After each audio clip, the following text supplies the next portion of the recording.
Hi, everyone. Welcome back to Current Affairs Unfiltered. I'm your host, Paige Fullman. This week, we are bringing back on Keira Havens from Citizens Impeachment.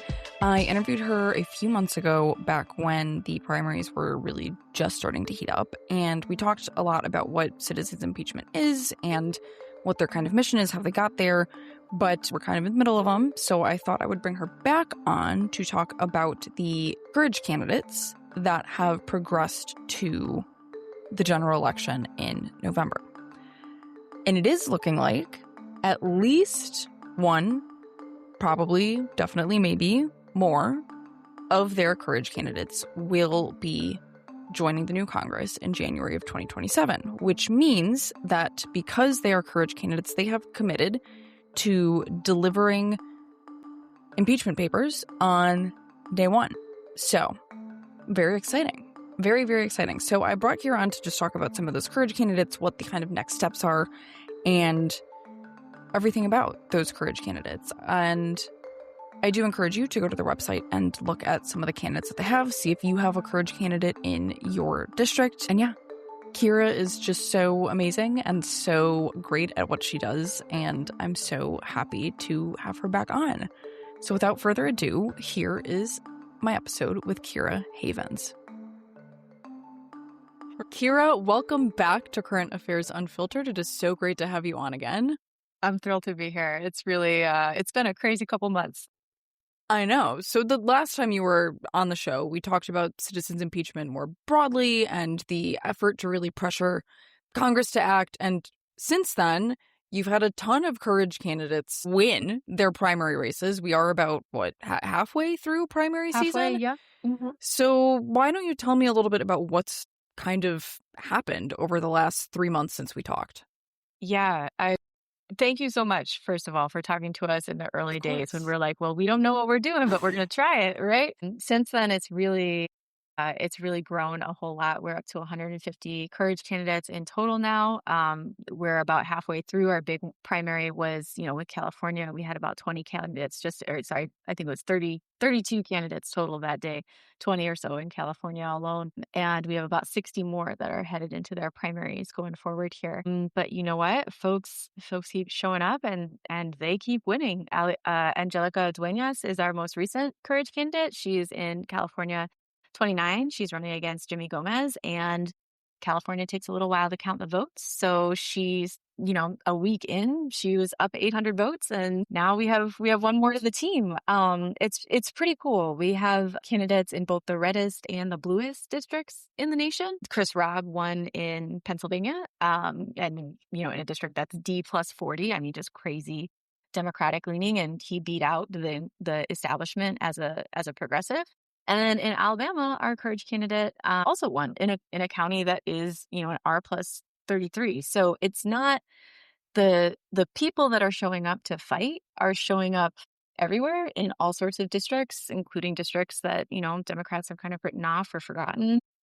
And folks want to hear what they have to say. They like the message of accountability and listening to the people. Who would have thought?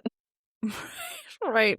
So you now have at least 16 courage candidates that are advancing to the general elections. And as we said, more to come, and hopefully you'll have more than 16. But at what point did you kind of realize that this was becoming something bigger than this small advocacy effort to, write to your Congress people? Yeah. So, the advocacy piece of it, I think we talked about this a little bit, but we started switching over to the candidate work after I had meetings with maybe about 40 or 50 offices. So our membership would request a meeting with their congressperson. And then when they got that meeting, they would just let me know and I would show up. And my job was just to keep the conversation on track and keep it focused on impeachment and accountability. Because when you as a constituent go into these offices, what they are interested in is making you feel good about the representative, right? The reason they're talking to you is because you can vote for them and they want that vote in the future.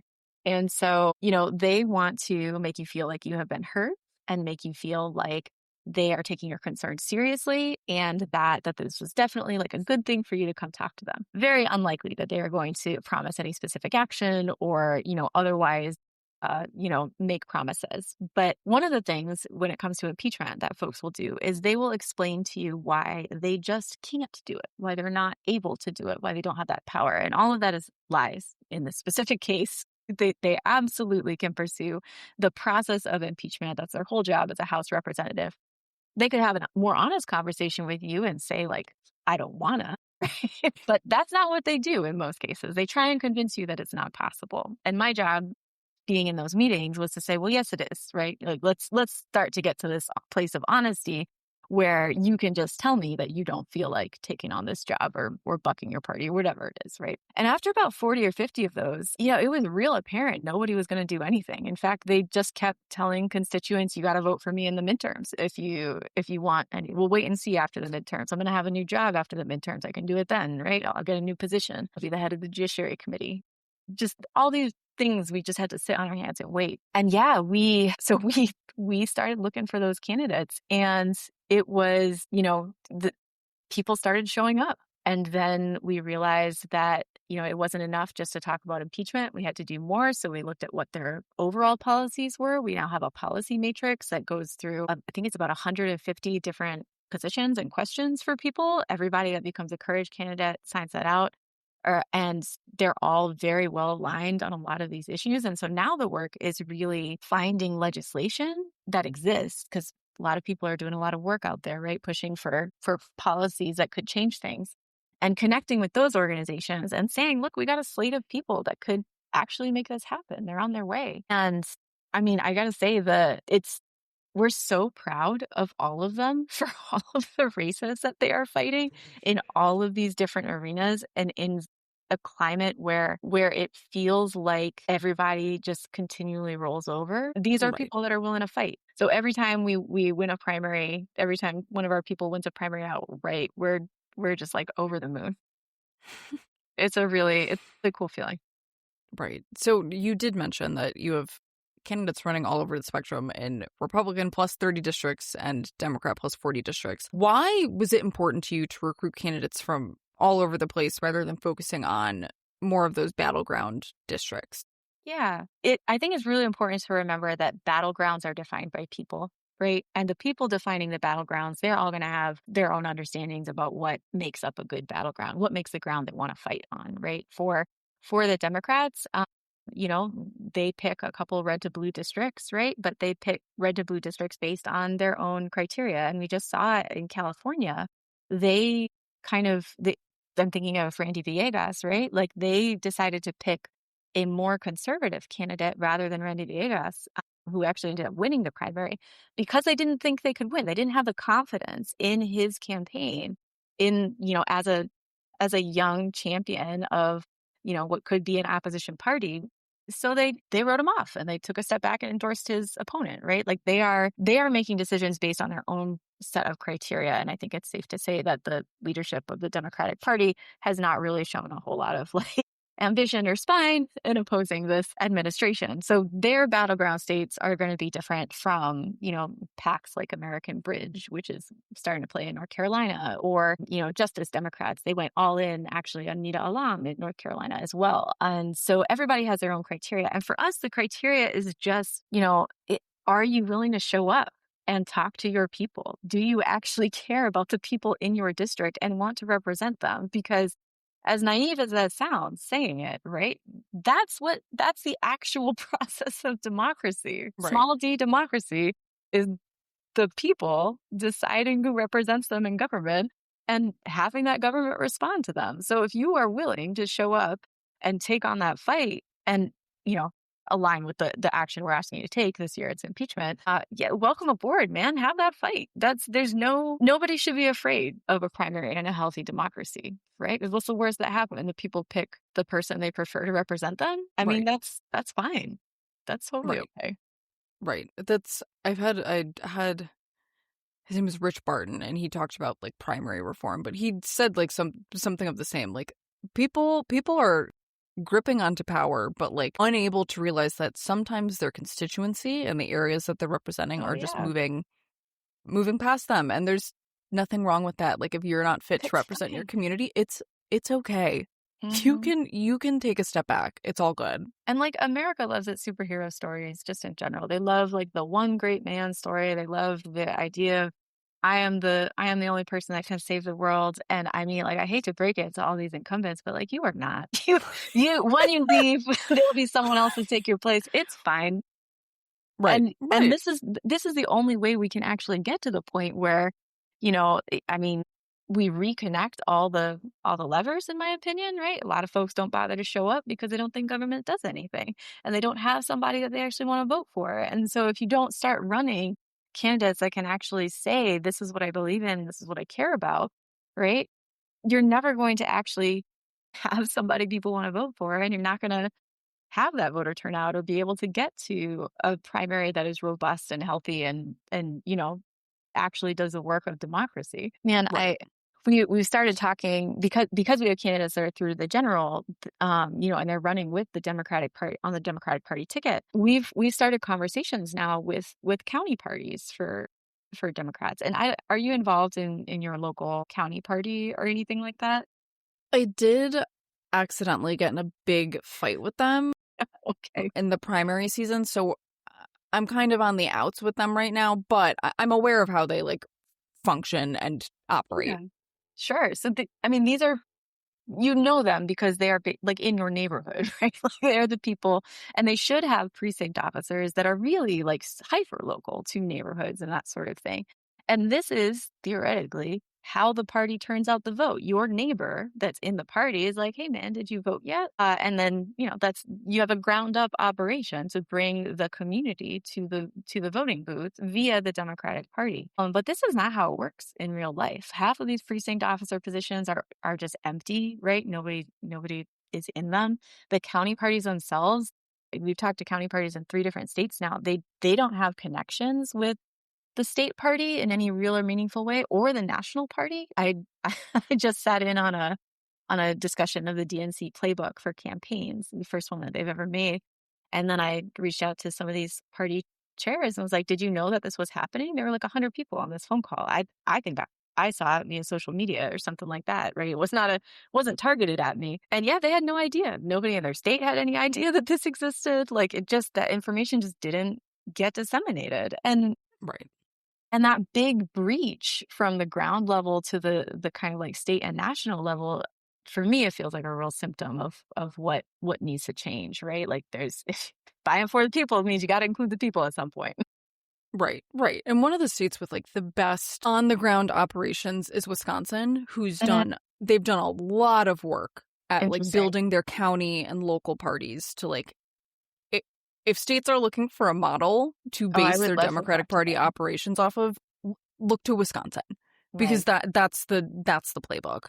But it took them years to do it, and at some point, like other states are going to have to play catch up to like get up to where Wisconsin is right now. But like you think about states like Alabama or Louisiana, where like there is a strong Democratic Party, but like I'd be curious to know, what their kind of ground game and what happens when it's not an election year and you're supposed to be community building and, like you said, filling those precinct level positions.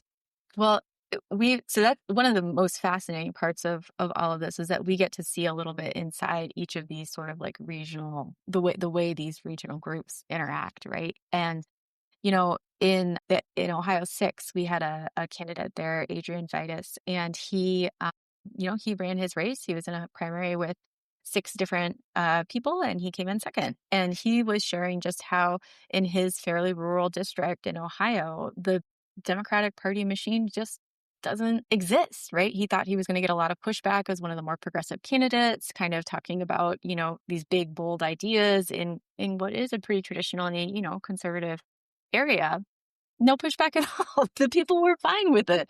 The Democratic Party they couldn't help because they weren't there, right? But they couldn't freeze them out either, which is surprisingly common, right? And if you show up as a human being and you talk to people, person to person, there are a lot of folks who are real fed up right now and are willing to think about more radical action on accountability or changes to the structure of government that could maybe address some of this affordability crisis, right? And so his lament was really that there's not the investment in these places, right? He would if you kept someone there for a year and had them build that organization, that network from the ground up, you could do a whole lot, but it's all volunteer Right. and there's not enough resourcing. And uh, who's going to do this in their spare time, man? This is a Right. full-time job. Right. Right. Absolutely. Yeah. So, do you think, is there a candidate or a race that you feel best captures what the Courage Candidates program is trying to accomplish? Oh man. You can name more than one. You don't have to pick just one, but like any just like concrete where you're like, yep, this is why I started People this. showing up. Yeah. So I'm gonna do three. There's a gentleman named Rob Rayersey in Arkansas, and he is running against Steve Womack in Arkansas 3. And Rob has been pushing new conversations into, or new topics into the mainstream conversation for 10 years now. He was originally part of a group called Brand New Congress, which eventually gave us AOC. He worked with them and, donated to them like 10 years ago. And he actually ran back then as a progressive Republican, if you can imagine that, where he showed up and he was like, look, man, like I'm a conservative, but I also think, all people are humans and government should actually do work, right? And just by showing up and saying those things, he was able to change that conversation in the race. And we've seen this multiple times now. We saw it in Massachusetts, where our Senate candidate, Alex Racklin, talked to a reporter about his endorsement of impeachment. And then Markey has started using the word impeachment. He's the only senator that has actually up to this point, because that journalist went to Markey and said, well, how do you compare to your competitor here, right? Right. And push that conversation left. Same thing happened in Texas 33, where Colin Allred ended up taking the nomination. Our candidate, Zishan Hafiz, showed up and put together a coalition of people that care deeply about a lot of, very humanist ideas, talking about the genocide in Gaza and the need for to restrict APAC money and accountability for impeachment and healthcare, right? And Colin Allred, who is kind of the establishment candidate, needed that voting bloc. So he moved to the left to accommodate them and really push that platform leftward. And so that's been a really gratifying piece of his work, is to see that the thesis that if we start talking about this in campaigns, if we start saying we can do more, we can raise our expectations from campaigns, that will move us. That will move the conversation. It's really, really nice to see that borne out, right? The second piece of it, I think, is that, we talk a lot about like small d democracy, about the process of giving people a choice and giving folks the capacity to engage on more than just a surface level, right? And what we're seeing there is we're seeing people that just absolutely refuse to give up. And these folks would not be in the races if they were not part of this group. They have one example is Ashley Bell out in North Carolina.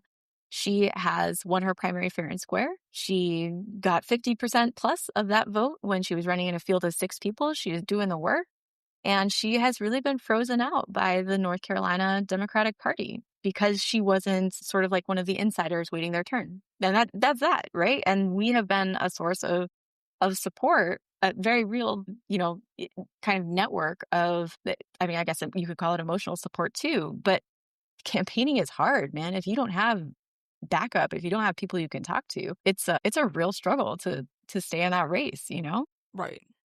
Yeah. And then I am delighted to see that we are also not just taking the fight to places in that are more traditionally conservative, where maybe there's, we talked about this with Illinois. There's a lot of like, what flavor of progressive do you want to get with? Right. Right. In conservative districts? It's just like not that guy. So it's a little bit less fraught, but it's also really nice to see that we're starting to get our first couple candidates over the line in districts with incumbents. I mentioned Angelica Duenas in California.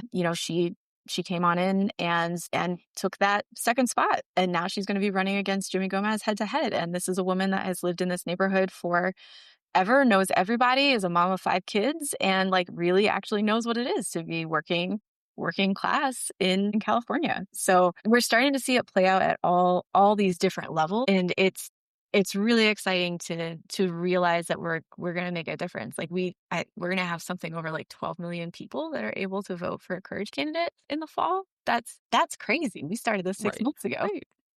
Right. Well, and one of the things you mentioned that I think about constantly is how much respect I have for candidates that jump into a race, and even if they don't win, their sole kind of purpose in that race was to push it further to the left. In my opinion, that was Kat Abu-Ghazaleh in my own race. Mm-hmm. And I didn't like her. I was fighting with her on the internet, but she will always have my respect for pushing Daniel Biss further to the left. I Mm-hmm. think if she was not in that race, I think Daniel Biss and Laura Fine would have been racing towards the middle. And I think she lit a fire under his ass. So, like, Yep. kudos to her for that. And that is replicated all over the place. Like, when we think about 2028, I always say, I think AOC is going to run. And people are like, why? And I say, to push the people further to the left. Yep. We need candidates like that, even if they have no chance in hell of winning the primary, to push people to do the things that people in the district want to do. Yeah. And They are so important. it is one of the I think one of the like strategic failures, right, of the left or the Democratic Party in general is that they, rather than shaping public opinion, they keep trying to follow it, right? And this is not what leaders are supposed to do. You're supposed to, it's in the name, you're supposed to lead. And so you need to be able to put forth a vision of what it is that you want to see out there in the world. And you need to be able to say, it could look different. Because so much of what we're facing right now is sort of a politics of like inevitability, right? I mean, we see this through the Right. administration where they're just attempting to like crush all these, you know, ridiculous fascist initiatives together as quickly as possible. We see it like with data centers where they're just like, it's going to be built no matter what. You see it with AI where people are like, you got to use it. You know, there's a real desire for folks to give up preemptively and to not fight for the world that they want to see, because that makes it easier for everybody. And just by showing up and bringing that fight, it's something that folks respect and something that people deeply appreciate everywhere, right? You can't focus group your way out of this. You got to have some resolve. Right. So one of the things you touched on this a little bit is the policy matrix, which I found pretty cool. I'll have that linked in the show notes so everyone can check that out. But Awesome. can you explain a little bit, like, what exactly is it, and what were you kind of hoping to learn by surveying the candidates on such a wide range of issues? Yeah, absolutely. So just as a heads up, this is all like 150 candidates that have come on board. We're working to build it out for the candidates that have progressed through the general there. So just this is everybody and all of their thoughts on all these topics. And when the progression for us, because remember, this started from zero, right? Our plan, first of all, was to say we need people that are willing to commit to impeachment when they're in office, right? You do that, you're on board. And then it became really clear that, you know, that's not enough. So what does taking that action actually mean? And that means that you're anti-corruption, you're anti-oligarch, you're anti-authoritarian, and you're pro-democracy. That's it. Those are the pillars, right? And then it expanded to one specific policy, which was, you know, abolishing ICE, right? Because that fit in with all of this, with those platform pillars. And then things started to get worse. So many things were happening in so many directions. And when you're doing politics, you really can't do the single issue thing if you're going to try and talk to people everywhere in your district, right? No district is entirely on one single issue. We started with one core issue, but we wanted to know where all of our candidates stood in relation to one another, because one of the big goals of this work is to be able to start to build like a pre-Congress Congress. We want these people to be in conversation with one another. We want folks to know. We talked a little bit about communication at the county level, but this is true everywhere. Everybody running a race is an all-consuming thing, and you do not always have time to figure out who is in your neck of the woods, right? This is part of the function that PACs play. And so by doing this survey, and we were able to not only, you know, maybe help some newer candidates think about topics that they hadn't maybe gone into deeply yet, right? Saying these are things that we should probably have an answer to. But we were also able to show folks that like, this is your team, because most of these are just like 100% or 80 to 100% agreement with one another. Some of these things would be considered, you know, we can call it ambitious, right? Expanding the court, imposing term limits on the court, that kind of thing. These are, we're talking about Reconstruction era type reformations of the government. Right. Some of them are just real basic things that Americans have wanted forever, like healthcare, right? Like these are, and the whole point of this is to have a government that's responsive to the people, right? So in the future, what we want to be able to do is we want to be able to say, hey, the American people are focused on this issue. This is the pressing thing that needs to be addressed. Can you commit to doing this thing? And then we want to build relationships with all of these other organizations that are doing work across many, many policy positions and start to bring a platform together that represents the work people are already doing to make this country a better place to live, a country that's actually good for its citizens, So yeah, so it was fascinating to get those answers and just see how closely aligned they were, even though our selection process was basically, are you brave enough to say that this man should not be president? Turns out that pulls all the right people out of the woodwork. Right. Well, and so you mentioned most of the issues have between 80 and 100% agreement. When I was looking at it, it looked like 90% of them were like 95 to 100% agreement. Mm-hmm. So that was very interesting. But were there any issues where you found the most meaningful disagreement between courage candidates? Yeah, we haven't done like roundtables around this, but I can talk a little bit about the abolish ICE conversation. One thing that I will say is that Courage for Democracy does not try to impose specific points of view on the candidates. During that conversation, what we asked was, if you have questions about, if you have not decided to vote on this topic or you're not sure, please talk to your fellow candidates about it. Find one that you respect, ask them what their thoughts are. Don't have this conversation in the group chat. Sit down one-on-one, talk with them like a human being and walk through your thoughts. Because we had a cop in the mix who was really concerned that if you start to talk about abolishing ICE, it's a straight through line to abolishing the police. And then, what would that look like? And these are not conversations that you can really have in a giant group chat where 90% of the people agree with each other, right? These are conversations that have to happen one-on-one with people you respect in order for there to be room and space to change your minds. And maybe changing your mind is not in it, but nobody loses from understanding what the strongest possible arguments are for a specific course of action, right? If you continue to disagree, you at least know where you need to start your own arguments so that you can hold firm on your foundation. So that's how we try to do this. We say these topics exist, people talk about them, tell us your thoughts, we'll collate them. But for these deep dives, talk to your colleagues. They're knowledgeable, they care about this stuff. They probably have different perspectives you never considered. And yeah, reach out. That's where like a wealth of knowledge is, and it's where the actual work happens. I mean, that's what they'll have to do in Congress too, hopefully. Right, absolutely. So how do you then balance being an organization that on its face is focused on a single issue, which is impeachment, while also supporting candidates who are sharing and sometimes diverging on broader policy priorities? Yeah, this is a great question because really what we're talking about is the shift from advocacy work, right? Where it is get as loud as possible and be in as many places as possible to political work, which is get hyper local, tailor these conversations to meet the context of your individual localities. Right. And it is a completely different type of thinking. And one aspect of this work that's been a little bit difficult to balance, right, is that the advocacy work requires kind of like a hyper focus on the current news cycle. And it requires a deep familiarity with, who used what phrase in what interview and where can we build on that to start a conversation, circling. And how do we make sure that people don't forget that this is something that we care about? And the political work is entirely focused on reaching people, or should be focused, in my opinion, entirely focused on reaching people as human beings. And that is an entirely different conversation to have there. Now, the hope is, right, that those human being conversations link up to these higher values. In our case, the desire to have a candidate with the courage to represent you as a person is also going to have the courage to take on the federal government. But it's been a real learning process. And one of the things that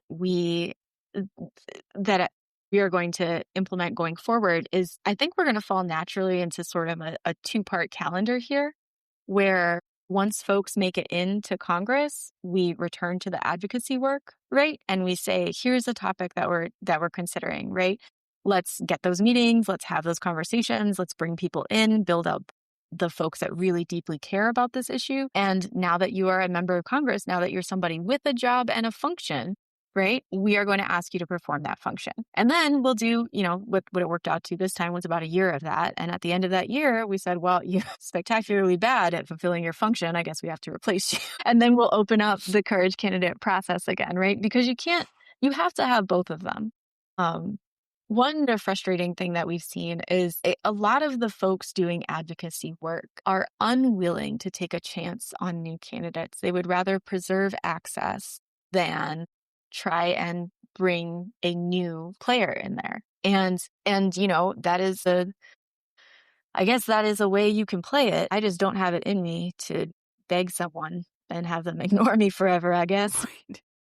But so the second part of this for us and any of the advocacy we're going to do is always going to be, if these people haven't followed through, we need to replace them. And the nice thing about structuring it this way is, like we talked about at the start, right? It really keeps politicians in the appropriate place. Like, they're not celebrities and they're not your friends. They're just people with a job, and somebody else can have that job if they don't do it well, Right. Well, and it's, first of all, a couple things. One, the definition of insanity is doing the same thing over and over again and expecting a different result. This is correct. And I understand people in general as humans, we do not like change. We don't like to do something. We don't like to move. We don't like to go to new cities and, be in the unknown. So I understand that part of that is human nature. Like, we're comfortable with what is familiar to us. However, we are at a moment where it is time to get uncomfortable. Yeah. It is time to embrace the insanity and try something new, because clearly what we're doing isn't working. That I'm just going to clap. Like, I don't know what else to say to that thing, because it is, this is completely true. And one kind of, I guess there's two pieces to this, right? One is that right now our political system does reward seniority, right? If you have managed to stay in that seat for a long time, you get, extra powers or prestige or what have you, right? And we know that, right? Like, that's something that we understand. But if everybody has to fight for their seat all of the time, then sure, that's a good system. But if most of the time nobody has to fight, that's not good at all, right? Then they haven't actually preserved that seat through demonstrating that they're the best representative of their people. So, I don't think that changes, I guess, our calculus in terms of who we've run. The other piece of it, though, that is maybe has been kind of eye-opening to me is that it seems there is such an absence of professionals in this industry. There are grifters and there are consultants that will take your money, and there are people that are in it to climb the ladder for themselves. But it is so hard to find true professionals that take the work that they do seriously. And, this goes for the House as well. It's a lot of 20-year-old interns that are doing this work, right? And a couple people that maybe have been there for a while and they hop around from office to office and just sort of trade places. There's not a pipeline. It's a stepping stone. It's not like a end calling. And I've heard now of two instances where when somebody wins an election, they just keep all the old staff there and just continue because they have to learn the system as well, right? And they don't have people that they can bring into that space with the understanding and expertise to teach them. So you have, in addition to the almost like a figurehead, right? The person with the power that got elected to the job, you also have this layer of inertia that persists even if you change the person at the front. And I would really, I didn't really know this, right? But now that I do, I think that there's a real need for a whole pipeline of people to start taking the work of knowing the rules of the House and the processes seriously, so that you can actually have a fair fight for the person representing people, right? There needs to be all of that information cannot be stored in one person. There has to be more of a system and infrastructure to support new people in Congress as well as in the primary system. Because, man, they get no support at all in either of those places when you start fresh. Right. So speaking of fighting, one of the arguments that we hear a lot is that voters want leaders who are willing to fight harder or, in some cases, fight at all. Yes. Looking at the candidates in your program, do you think that's what we're starting to see emerge? Yes, 100%. Every single one of these people showed up and said, I am ready to take this fight where it needs to go. In Montana, Alani Bankhead won her primary for Senate seat. That was really exciting. Won by a clear margin. And she is a former lieutenant colonel of the Air Force, and she used to work on child sex abuse cases. She put people in jail for harming children. And she is ready. She is ready for the fight that is ahead of her when she gets to government, because that was her whole job, right? She's uniquely suited to address both of the foreign policy issues that are facing us and the very domestic, painful issues that are facing us. We have a gentleman in Connecticut, Andrew Rice, who has been, in Connecticut, the way the system is set up is that you need 15% of delegates or a certain number of votes. And he got 13.9% of delegates in his county. He is running against Rosa DeLauro, who has been in office for something like 30 years. And Andrew Rice, right, is when at the convention where the delegates were assigned, they just didn't follow the rules. They didn't offer, they had their own rules. They needed a 10-minute break, and there are a couple other people should have a time period to change their votes or something like that. And they just didn't follow those rules. And so he was like, well, you can't do that. Like, you got to follow your rules. And he sent a complaint into the board, and they reviewed it and said, well, yeah, it looks like they did not follow the rules. They actually posted about it and said they didn't. So that's true, but it wouldn't have changed the outcome anyway. So we're not going to let you redo that delegate convention. And, that I'm so proud of him for taking the fight these are the rules we need to operate under. I'm really proud that he stood up for that. But now, he's like, well, I still think I'm going to be in here. I might run as an independent because I think people need a choice. And so I'm just going to continue this fight because the concept of that choice in democracy is so important. And the last example I'll give is our Lauren Jewett and Lindsay Garcia out in Louisiana.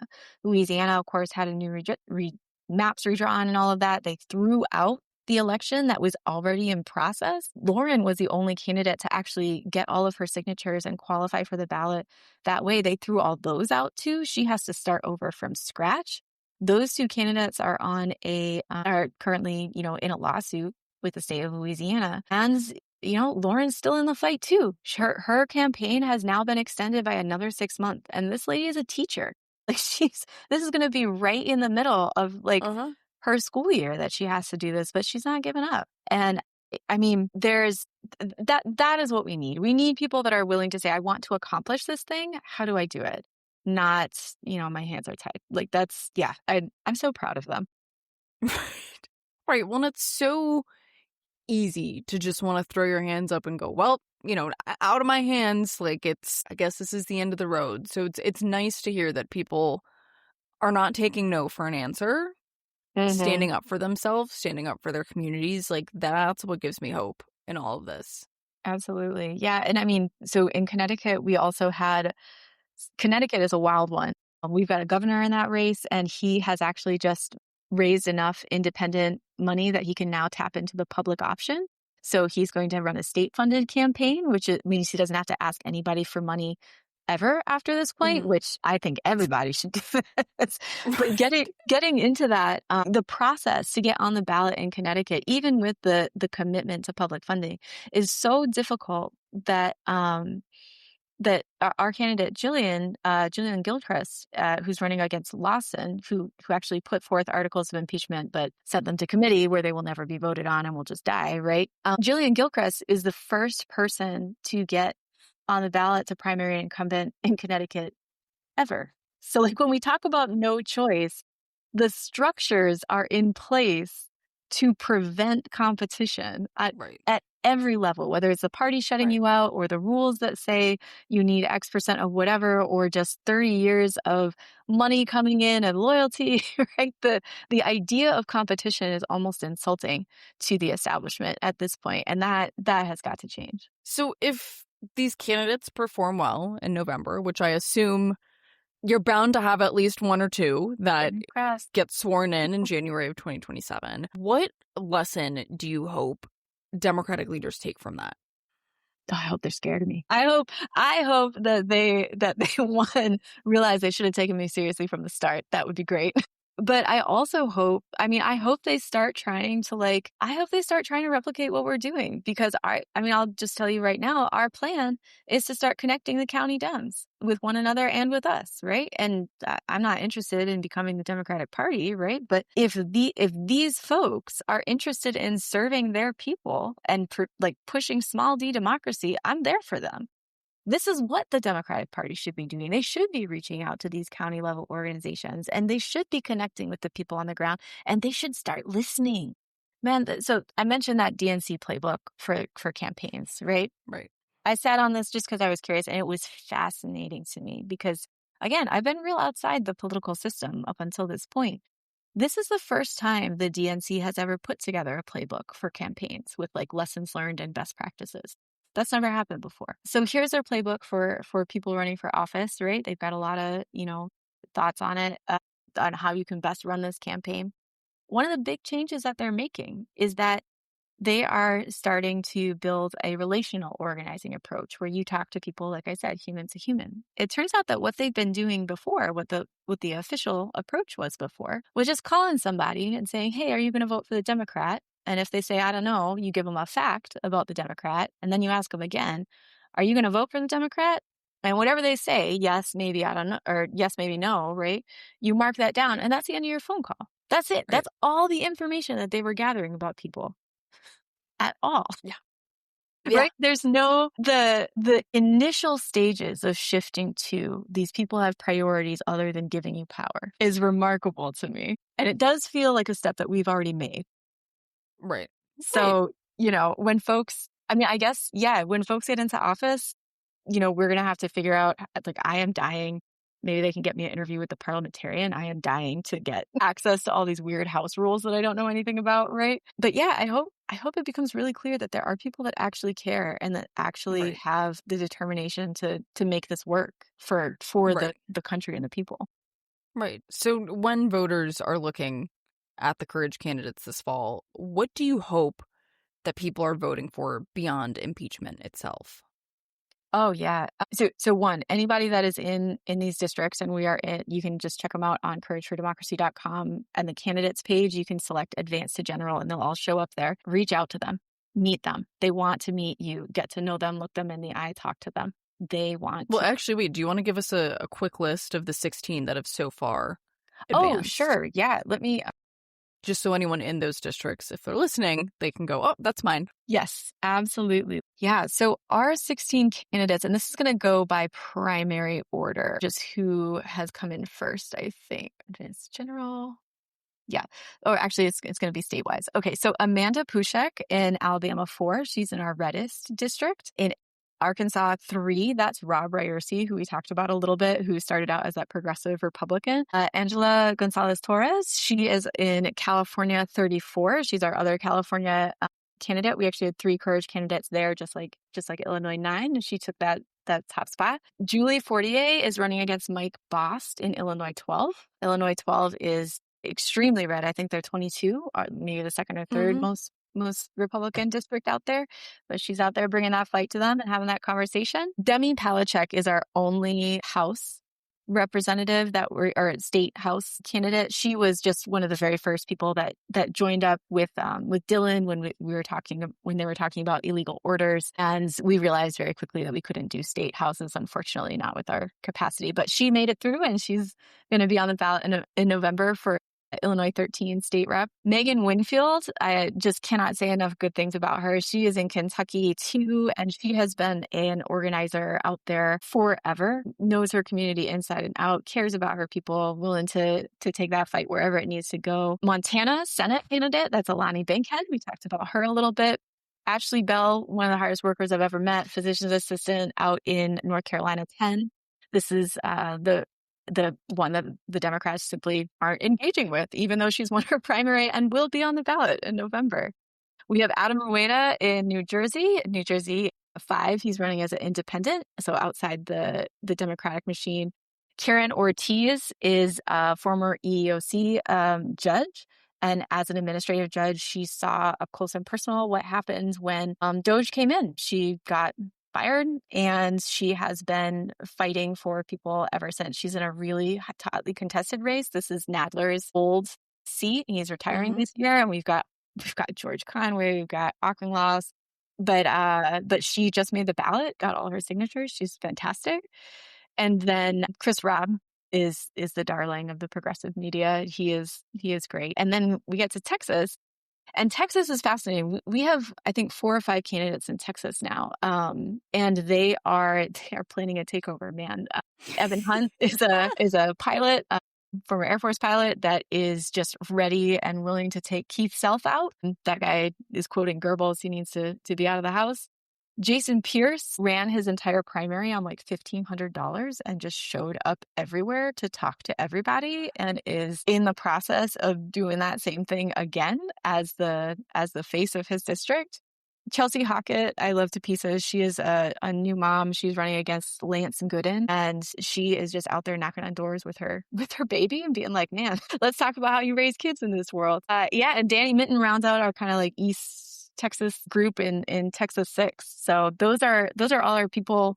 Of the 12 million folks that get to vote on Courage candidates in the fall, about, I think it's 3.5 million are in Texas just by itself. So right.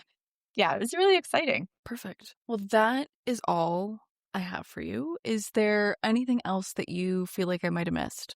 Wow. We are in process. That's all I want to say. We are still growing like the next phase of this and figuring out what it looks like. And I mean, anybody that's out there, I would love to hear from you on what you want to see. And especially if you are working within the machine at the county level, or if you know of a candidate. Right now, we're done taking people in the primaries, but if they are in the general election and they are willing to go on record and pursue impeachment once they get into office, send them to us, because that is a brave thing to say if you know that you are going to be on the ballot in November. So that's where we're focusing right now. Perfect. Well, I will have the links to your website and everything like that in the show notes so people can go check you out. You guys are still doing like community, like knowledge events, I guess I'll call them, right? Yes. Or did I make that up? Okay. No, we've had to kind of scale that back. It's been difficult to juggle all of it.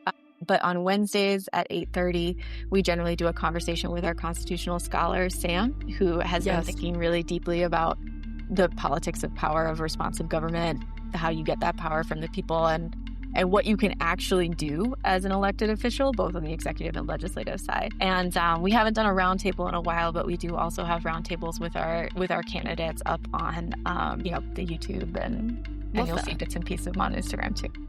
Perfect. Well, I will have that all linked too. But thank you so much for coming back on. I'm so excited to see what happens to the Courage candidates. It feels like it'll be, by the time the election happens in November, like a 9-month saga I've been following along with. No, I truly appreciate it, man. It's real easy to write folks off, and it's real easy to say, well, we'll wait until they get to a certain point where I can take them seriously. But thank you for your curiosity and for following along. Yeah, of course. Thank you so much. Thank you guys so much for tuning into this episode of Current Affairs Unfiltered.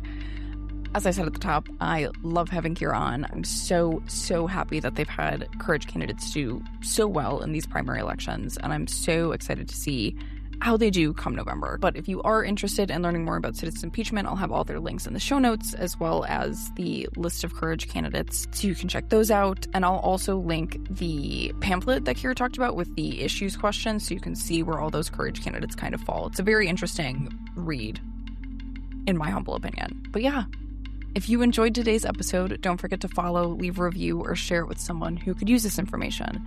To support this podcast, you can also subscribe to my Substack, She Knows the Score, which is linked in the show notes. And as always, if you have questions, topic suggestions, or just want to say hi, you can find me on social media at Current Affairs Unfiltered Pod on Instagram, or send me an email at currentaffairs.unfilteredpod@gmail.com. I'd love to hear from you. Keep asking questions, stay engaged, and don't forget to vote for your local courage candidate. I'll see you guys next week.